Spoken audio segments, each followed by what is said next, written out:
Reciprocal, quotient, and Pythagorean identities. So we're going to start our introduction lesson on identities here. So what is an identity? A trigonometric identity is a trigonometric equation that is true for all permissible values of the variable and the expression on both sides of the equation.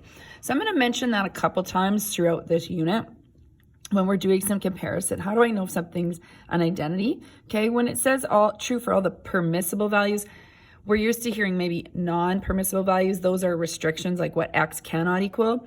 So permissible values is everything else. So like xe reals, for example, are all the values that can occur. So it's everything except the non-permissible values. Now let's look at, just to sort of intro this, the verifying an identity graphically.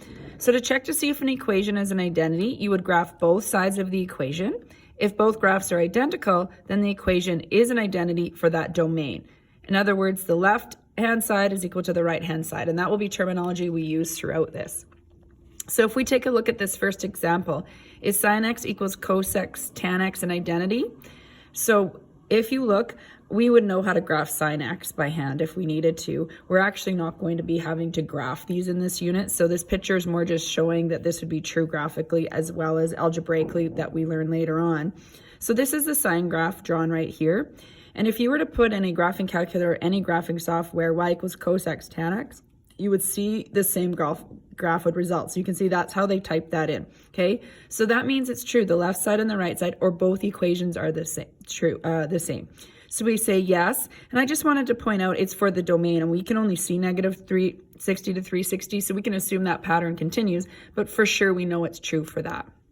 Okay, so again, I'm not going to ask you to graph this. There's not a way that you would know how to graph cos x and tan x, so not to worry about that. It would be just understanding that if you did put in an identity, if it was a true identity, the left side and the right side would equal. Now, moving forward, just on this page here, this is just a reminder of some things we're going to use this chapter. Reciprocal identities, remember 1 over sine theta, so that's cosecant theta, 1 over cos theta, which is secant theta, and cotan theta, which is 1 over tan theta, okay? We also have talked about tan theta being sine theta over cos theta. We were more saying y over x in the past, but now we're going to move towards saying sine theta over cos theta. And then cotan theta is equal to cos theta over sine theta. Of course, it's the reciprocal of tan, so if I flip sine theta over cos theta, it becomes cos theta over sine theta.